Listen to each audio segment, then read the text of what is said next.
we presented an overview of the TOEIC Speaking Test, including discussing the organization of the test, overall design, and rationale. We also began discussing the first two speaking questions, read a text aloud, along with the strategies necessary to succeed on that section, including an extensive analysis of the pronunciation, intonation, and stress criteria so important to achieving success throughout the test. In today's video, we're going to be looking at question 3.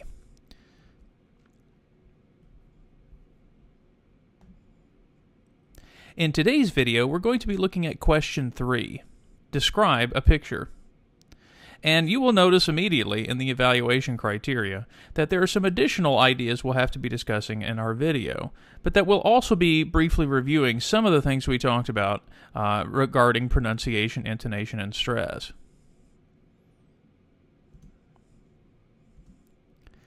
As we said before, the tasks are organized in order of complexity. In other words, questions 1 and 2 are considered to be less difficult than questions 10 and 11, and of course thus worth less points.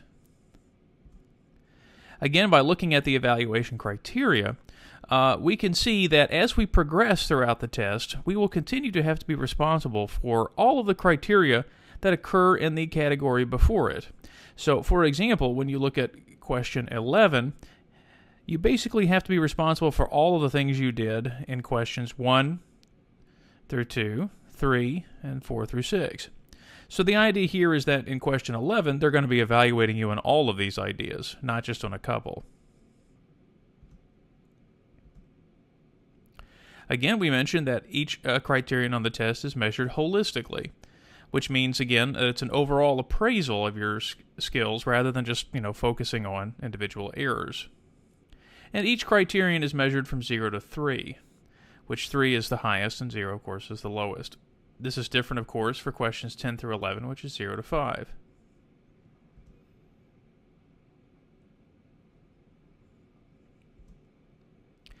Once again, we're taking our questions from the sample information provided to us from TOEIC. The link to the information is at the bottom of the video. Let's go ahead and take a look at an actual example from that download. In this part of the test, you will describe the picture on your screen in as much detail as you can. You'll have 30 seconds to prepare your response, and then 45 seconds to speak about the picture.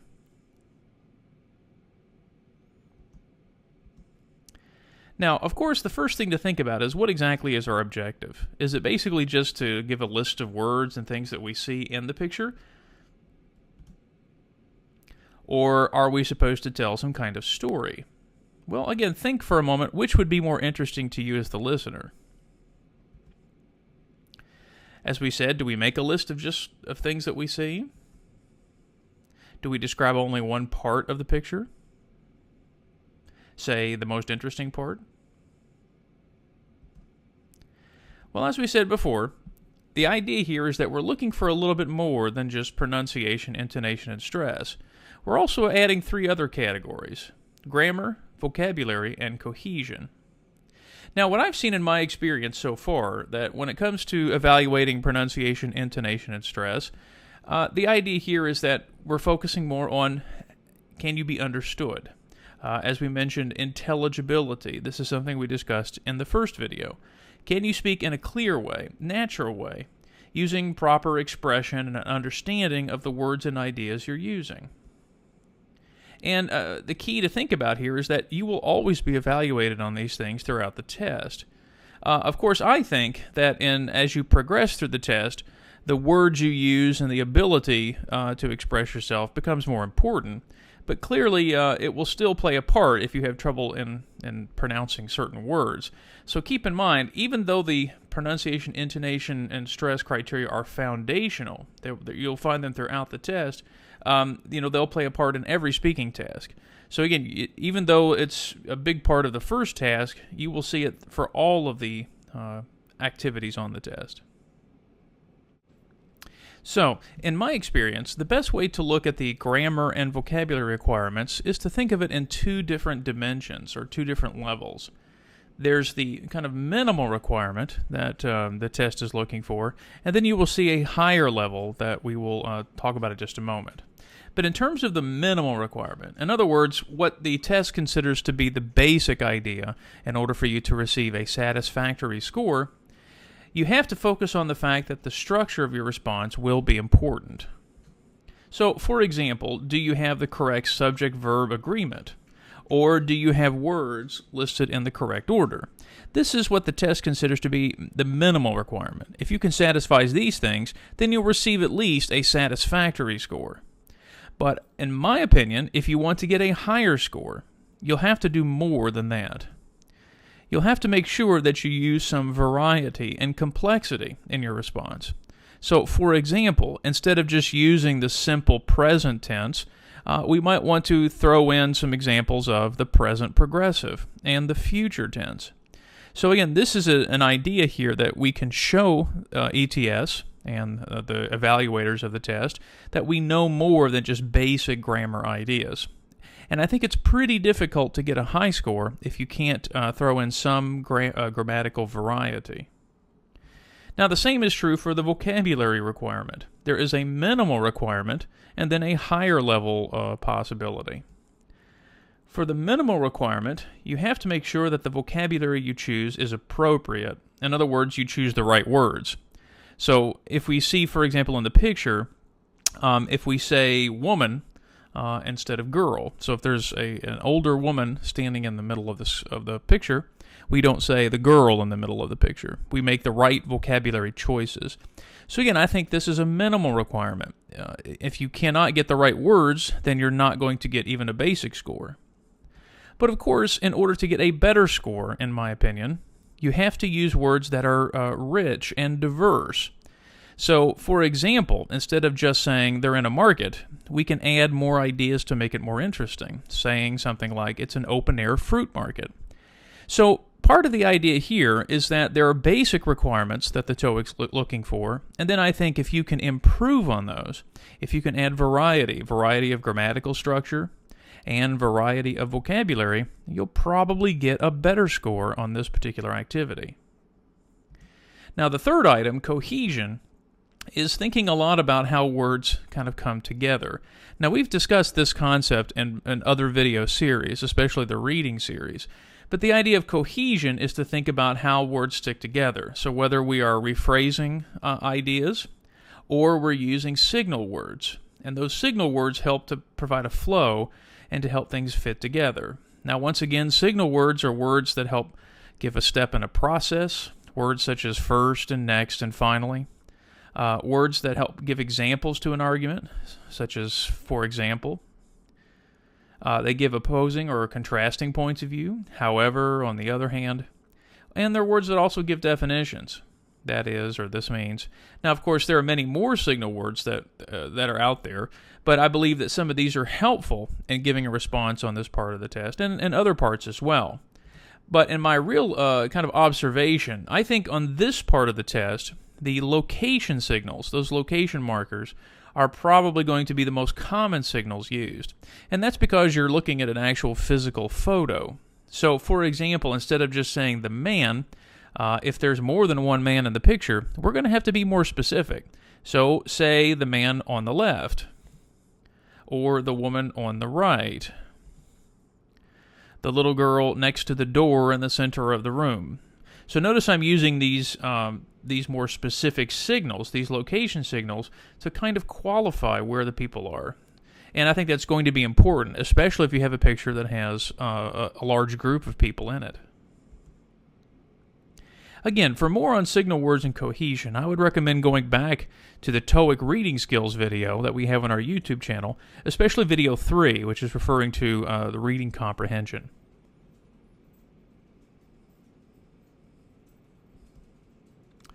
So, getting back to the objective of this activity. Looking at these particular criteria, the purpose then is to try to focus on how the elements in the picture work together to describe the scene. So again, it's not just a listing of ideas, you're actually trying to treat it as some kind of scene. And you have to do it in a manner that makes sense, it's logically organized, and it's interesting to hear. So, using our example, let's think about the following ideas. So let's go back to that picture for a moment. Where are these people? And how does the location or situation relate to their particular purpose there? Well, again, if it's a market of some kind, maybe an open-air fruit market or something of the sort, we have to think about each person's purpose there. That's going to help us in creating somewhat of a story, or at least a description of the scene that we see. We also can think about a little bit, what are the relationships of the people to each other? For example, we do notice this man and woman here. Let's think about what possibly could they be doing. How do they relate to each other? Now, we notice that there's a woman here and what appears to be a child behind her. We can't see their faces, so perhaps they're not going to be the main focus of the picture, but we can certainly say, for example, perhaps they're mother and child. This might, again, add a little more interest and variety to what we're saying. Rather than just saying it's a group of people, we can start thinking about how they relate to each other. And, of course, we can think about their actions. What exactly are they doing? How does that contribute to their possible purpose? Again, we can't see the man's face, but we notice that he's looking at the woman here. Perhaps they're talking to each other. She seems to have something in her hand, and perhaps he has, looks like he might have a scale of some kind to weigh something. So perhaps this lady is buying something, and she wants to see how much it weighs. So again, we can start looking at the picture and realize that the pictures are actually chosen for a specific purpose. Something there is there for us to describe.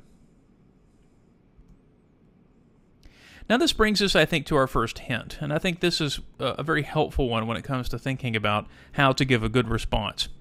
Now, some of you might really enjoy watching movies.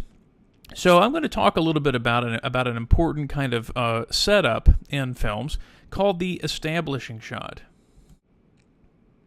So the establishing shot is the opening shot of a movie. And really, I want you to think about a film where many of films begin with kind of this very large or wide shot of a location, and then slowly begin to zoom in to focus on something particular of that location.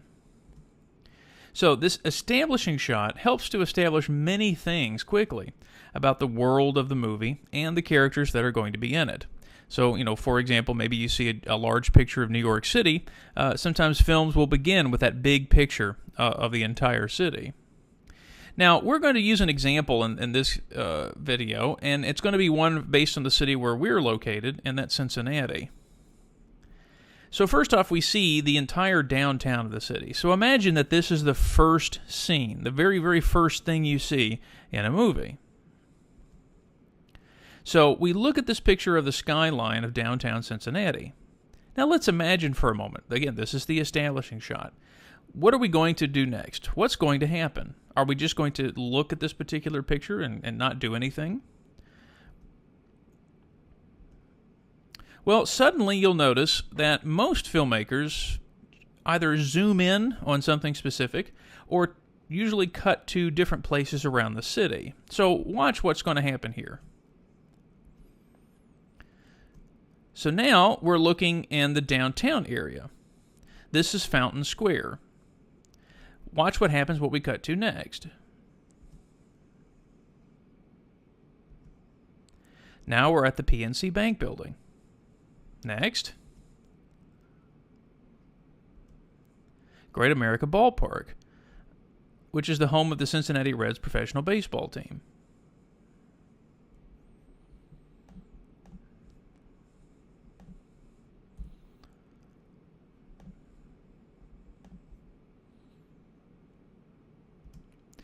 Next, we're at Great American Ballpark, which is the home of the Cincinnati Reds professional baseball team.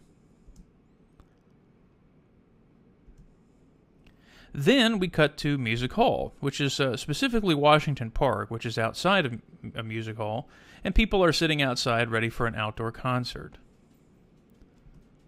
So you may be asking yourself, okay, well, what's the point of this?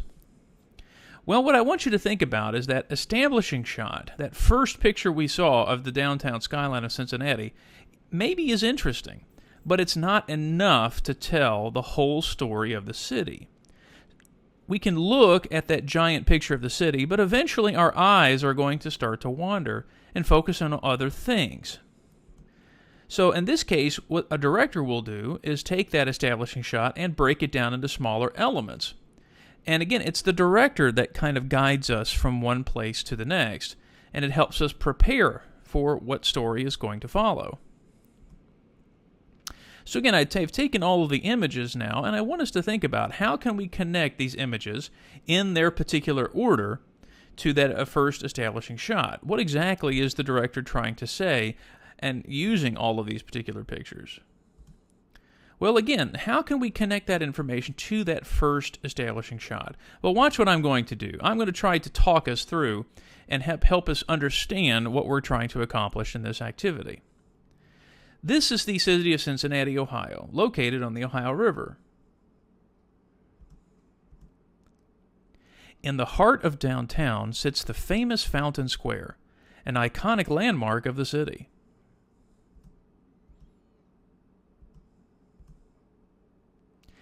Near Fountain Square, a few streets up, one can see the PNC Bank building, one of the tallest structures in the city and an example of the strong business climate in the city.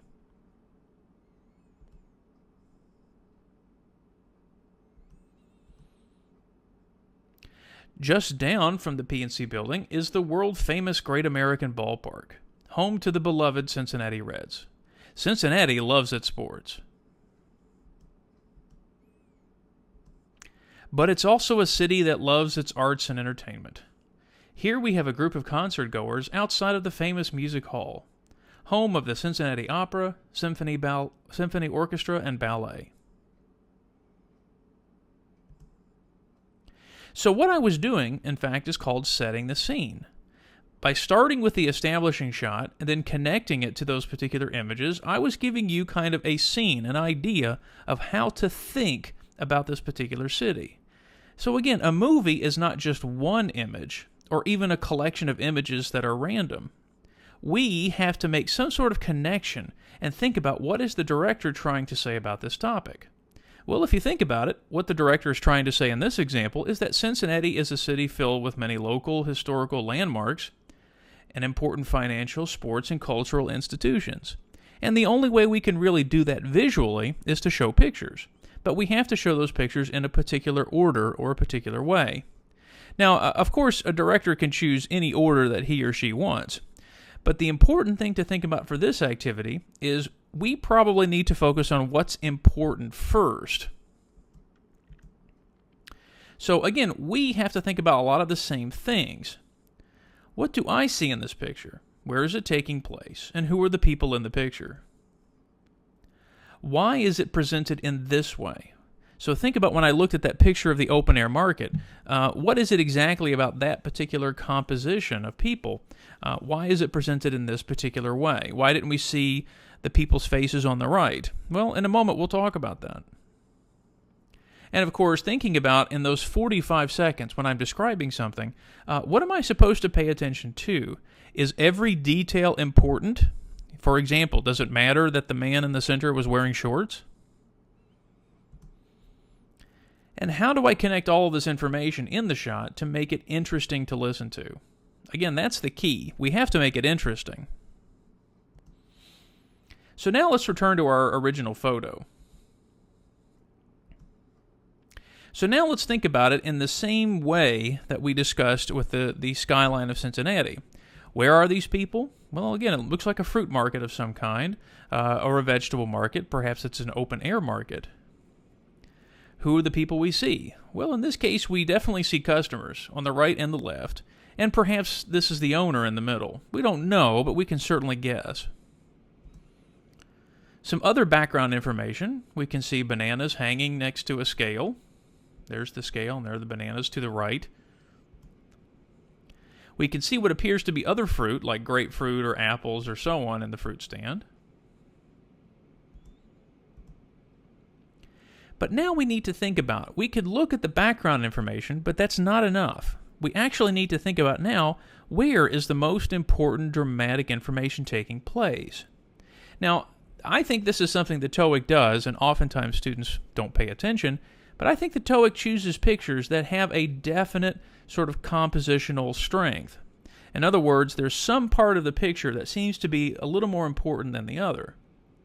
And I think a big hint will help you here is to notice how the picture gives you some space to see this important action.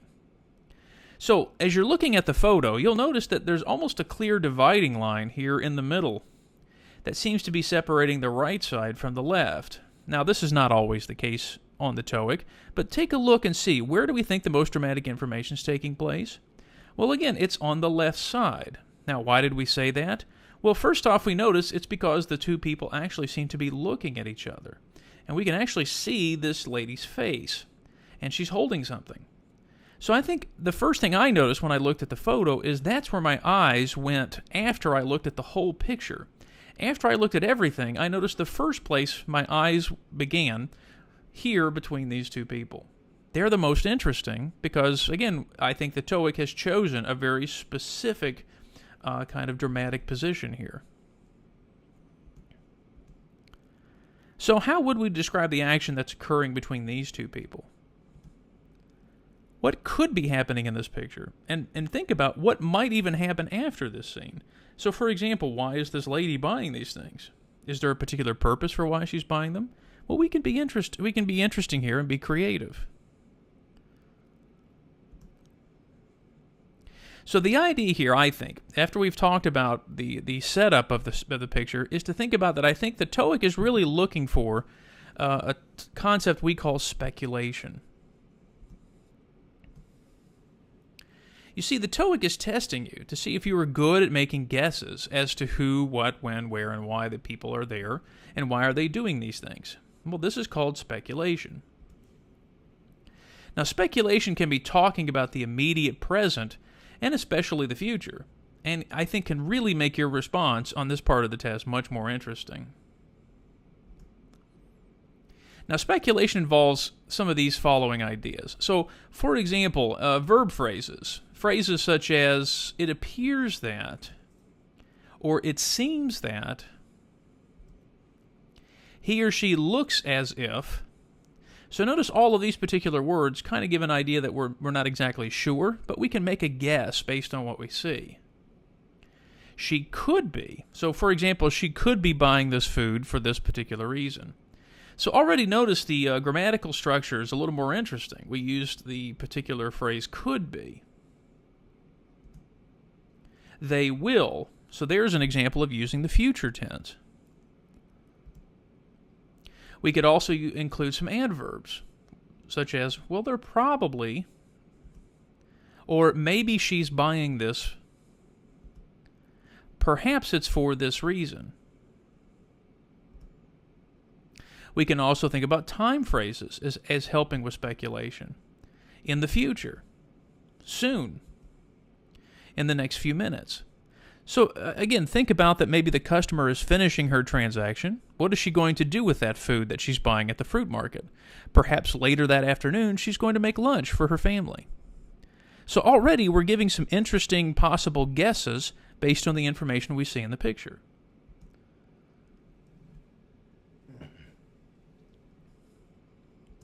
So, what are some things we can speculate on in the picture? Well, again, I think you can certainly speculate as to the place. It looks like they're in a fruit market. I mean, we can't guarantee that for sure, but it certainly looks like it. Again, the relationships between people. It appears that the man in the middle is helping the woman buy some fruit. So again, maybe he's the manager of the fruit stand and he wants to help his customers. Like we said, a person's job. Maybe that man is most likely an employee at the market, perhaps the owner. Again, we could say perhaps that maybe he's a son or a relative, but if you notice, he was using the scale in the picture. So most likely, he was the employee. And again, we can speculate on a person's motivation. Maybe she's buying the fruit, I don't know, to have breakfast or to fix for food later in the day. But be careful. I think this is something we have to remember. Again, we only have 45 seconds, but the idea here is that speculation is probably helpful only done in small portions, moderation, so to speak, and also done to logical conclusions. So as we look at the picture, there are some things that we know we can speculate on, but others that maybe we don't need to, or at least we don't need to speculate too much about. So, for example, in our picture, we see people standing in this open-air market, and they're selling in this market what appears to be fruit and vegetables. but we don't necessarily need to continue speculating as to what the place is. We don't have to say, for example, perhaps it's an open-air fruit market in Seattle, Washington, and it looks like it's a rainy day. That rainy day idea is probably not as important in this picture because we don't know necessarily why. Or we don't have to sit and make lots of guesses as to why the people are here. So, for example, the lady buying the fruit, we don't have to give, 4 different possibilities. We don't need to say, well, maybe she's buying it for breakfast, or perhaps she's going to fix it later for lunch, or maybe she's saving it for another day because she really loves fruit. No, that's too much speculating.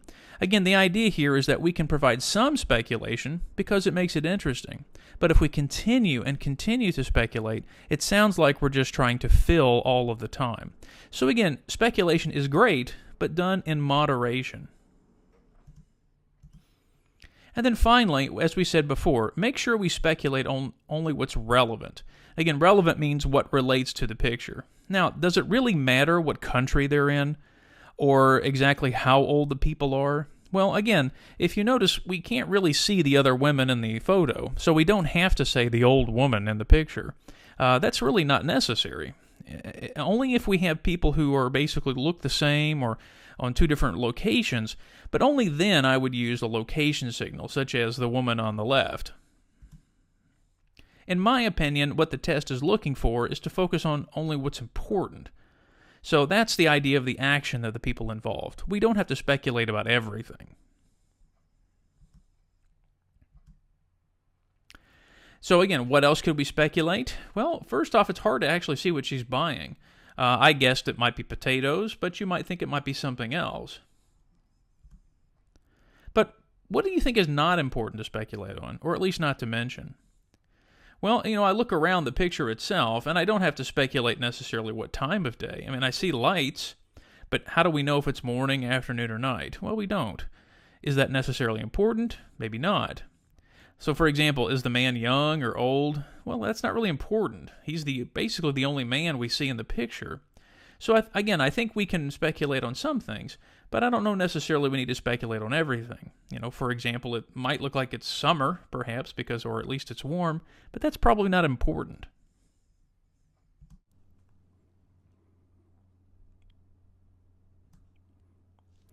In preparing a response, you have to keep in mind that you will have only 30 seconds to prepare, and of course that's not a lot of time to get ready.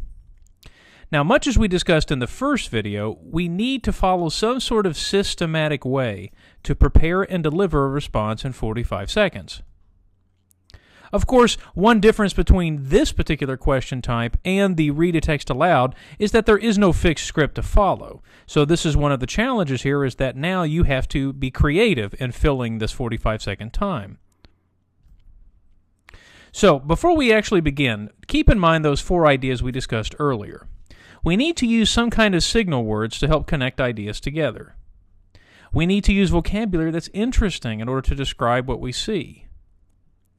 We need to use a variety of grammatical structures, including verb forms. And finally, we need to speculate where it's necessary or relevant. So, let's discuss our process. So step 1. If you remember, we mentioned that establishing shot. So we're going to describe the location and the background information that we see. So again, the first thing we need to recognize is, where are we? When does this seem to be happening? Who, again, speaking in general terms, so again, we see people in the particular picture. And of course, what are they doing in general terms? Now, we'll demonstrate this in just a moment. Now, after we kind of start with that basic information, then we're going to start to zoom in. Just like we did earlier with our example with Cincinnati, we started to zoom in on smaller things that we saw around the city. Well, in this case, now we're going to zoom in on what we think is the most interesting or dramatic element of the scene first, and describe it to help begin setting the scene.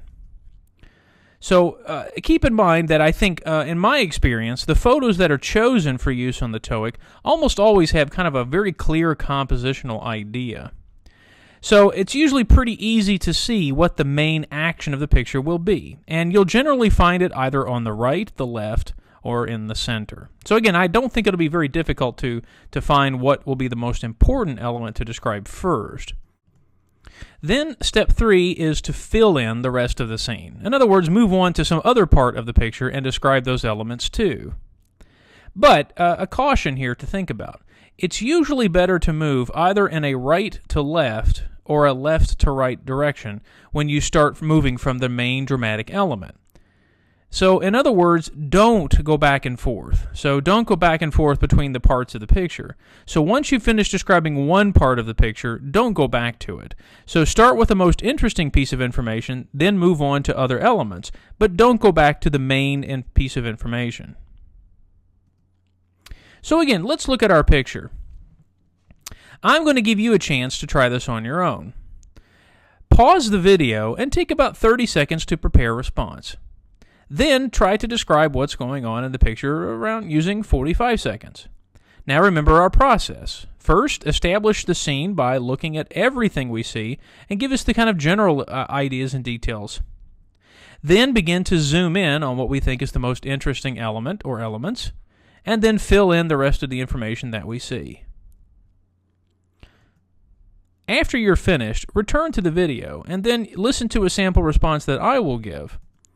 And just like I did in the first video, I'll use a clock at the bottom of the screen to indicate how long it's going to take me. And unlike the first activity, like we said, that had a fixed script, here our goal is to think about how can we describe in a very systematic way and try to fill as much of the time as we can. It would probably not be a good idea to finish in 30 seconds. We generally want to try to fill as much of the 45 seconds as we can. So now pause the video, try it yourself, and then when you return, we'll provide a sample response for you. This appears to be an open-air fruit market or perhaps a vegetable stand, and there seem to be a lot of people out looking for food this morning. The manager of the fruit market, standing in the center, is talking to one of the customers to his left side, a lady who wants to buy perhaps some bananas or some other types of food. And she's asking them perhaps, how much do these cost? And he's telling her, oh, perhaps they weigh about 50 cents a pound, and he's putting them on the scale to see how much they're going to weigh. Over to his right, there seems to be a mother and perhaps her two sons, and they're picking through some food in the market. Perhaps they're going to buy it to have for breakfast or maybe some meal later in the day. So, what did you notice in our sample response? Well, first you notice that I did start with kind of taking in the whole scene in general. Then I moved into the most dramatic element, which in this case, I believe, as we discussed earlier, really is taking place here kind of from the center of the screen to the left. So really the kind of the left side of the screen. Again, if you notice, the picture itself is kind of divided into two halves. So again, this is what I was referring to from that clear composition. I believe that it'll be much easier to see in each picture, and I don't think you'll have any doubt as to what will be the most dramatic element. Then finally, you notice how I moved on to the people on the right side of the screen and kind of basically described what they were doing too. Did I use appropriate use of speculation? Did I use appropriate rich and diverse vocabulary? Was it grammatically well structured and varied? Did we use lots of cohesive ideas, especially signal words? So again, this is something to think about for your own response as well.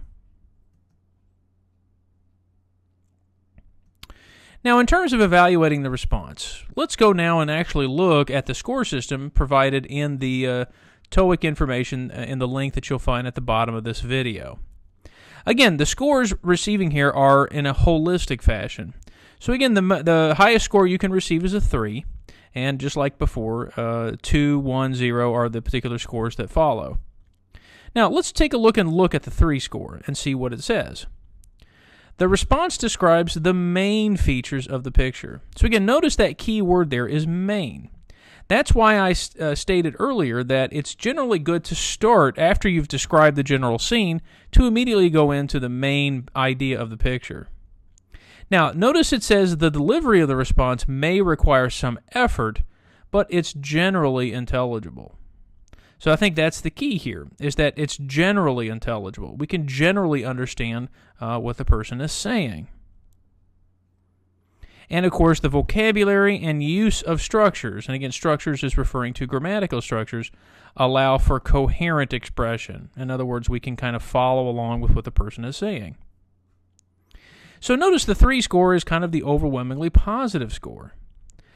A 2 is still positive. Notice it says the response is connected. But notice even immediately we start having some negative words, but the meaning may be obscured. It may be difficult to kind of understand exactly what you're saying. So again, this gets to the idea of the fact that sometimes you may use a word in an incorrect way, or that the meaning itself may be the wrong choice, but the idea is that the response mostly connects to what's in the picture. Especially in the second one, it talks about the choice of vocabulary. It may be limited. So the key here is to think about that we may be able to give a basic response, but we want to be able to give a better response than that. But on the other hand, a 2 is still considered probably a pretty good score, certainly not as good as a 3. And then, of course, a 1, if you'll notice, most of the language is pretty negative. But the speaker's ability to produce language is severely limited. So now we notice that a 1 score basically means that our information is probably not going to be very well connected, or at least it's very uninteresting. You might remember we talked about using, when we talk about using vocabulary, we want to use good words, good choices of words. And we'll talk more about that word choice as we get into some of the more complicated responses on the test. And then finally, a 0 would basically mean that you gave no response, or perhaps it wasn't even in English. Now, ETS has not indicated really in any of its materials whether it is necessary to fill all 45 seconds of the response time. But basically, my experience has been that generally the better scores do fill most of the time of the response. So I think in this case, when we look at future tasks, this will become more of an issue because obviously the tasks are going to get more complicated. Really, the only resource that I have found that includes actual test responses and their official TOEIC evaluation scores is the textbook Tactics for TOEIC Speaking and Writing by Grant True. Now, this is the same textbook I referred to for the Reading and Listening series, the Tactics for TOEIC Reading and Listening. And again, I think it's an excellent book to help students prepare. So again, I would recommend this textbook as well. And really, in my opinion, this textbook is essential in understanding what ETS may or may not be looking for. Now, really, in my opinion, the test places a high value on vocabulary and word choice. So I think really the key is to think about which words you use are probably more important than whether you use them in a grammatically correct way. So in other words, I think your ability to express yourself using good vocabulary words will probably influence your score more than just being grammatically correct. So using good words really, I think, is the key to solving this part of the test. Now, again, we have talked about before that practicing for the test is certainly going to be a little bit different than taking the test itself. But really, as I mentioned in the first video, the key, I think, for every section of the speaking test is that you need to record yourself. Remember, these tests, the speaking and writing tests, are both on the computer. So you need to get comfortable with recording on a computer. Now, the ultimate goal is to deliver a smooth, confident response with minimal interruptions and trying to avoid those filler words and ideas. Those are words such as or long pauses or so on that most likely fills all of the 45 seconds with relevant information. So the idea here is we want to minimize those interruptions. But as I've told students before, this is not easy for you just to sit down and do it. You have to practice, practice, practice. Now, for this particular question type, I really do think Google Images is a great place to find some pictures to practice. So maybe type in some of the following search terms that might help you. For example, I did find some information under TOEIC to describe a picture. Or try pairing the following words with the word people. So, for example, people and business meetings. People on a bus or subway or train or airplane. Also, just try typing in some specific job positions that you commonly find on the TOEIC. For example, you can type in a phrase such as flight attendants talking to passengers or bank tellers talking to customers. These are a lot of the similar types of photos you see on the test. Now, of course, the TOEIC textbook that I mentioned earlier is probably the best resource because they have lots of pictures and things to do to help you practice. Now, as it comes to recording ourselves, remember at first we want to concentrate more on the process and not really worry so much about how much time it takes. I often find that students think, 45 seconds, oh, that's very short. But actually, it does feel like a very long time. So at first, you might find it difficult to fill the full 45 seconds, and that's okay. Just take a watch, take a clock of some kind, and for the first couple of times, just see how much time it takes. Then take time between each recording to listen and evaluate yourself. Try to identify the following things. Did I follow the process, or did I forget the order? Remember, it's establishing shot, zoom in, and then fill in. Did I use interesting vocabulary words, or just simple ones? Did I use cohesion, such as signal words, or did I just list things without making connections? Did I make any major grammatical mistakes? Did I avoid using those filler ideas, or did I include lots of them? Or ahs, long pauses between ideas, repeating the same words or ideas over and over, or other null words such as it's like or Try recording yourself around 4 to 5 times for each picture, maximum, making sure to listen to yourself each time. Only later in your test preparation should you worry about trying to fit everything in 45 seconds. Remember, the TOEIC is looking for you to cover the main ideas during that time, not necessarily giving a list of every detail you see in the picture. So our final thoughts for this video. As mentioned in the previous video, the TOEIC itself will not surprise you. Even though you won't really know exactly what you will see on the test, it'll probably involve the following things. Most likely a group of people, a mix of men and women, again sitting in some particular location, perhaps on the bus or a train. But generally the picture will have some clear compositional ideas, where the main idea will be dominant in the picture. Remember, you probably see it either on the left or the right, or perhaps in the center. And if you recall, the general content areas we discussed in the first video, it's probably going to come from one of those areas, like general business or transportation or entertainment. So again, it's not going to be surprising. Now, as we mentioned in the first video, there are lots of great recommended materials out there. Again, the TOEIC website is especially helpful for this part of the test because there are other products that you can purchase to help you with the series. Again, we mentioned the Tactics for TOEIC textbook series. There was the Listening and Reading Test textbook, and now, of course, we're using the Speaking and Writing test textbook and thinking about the actual examples that they include. Once again, I highly recommend that textbook because that's the only place you're going to find actual TOEIC-like questions and evaluations.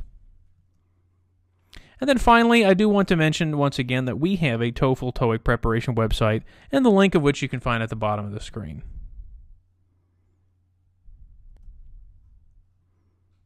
Thanks for watching. We'll see you next time for video 3, Respond to Questions.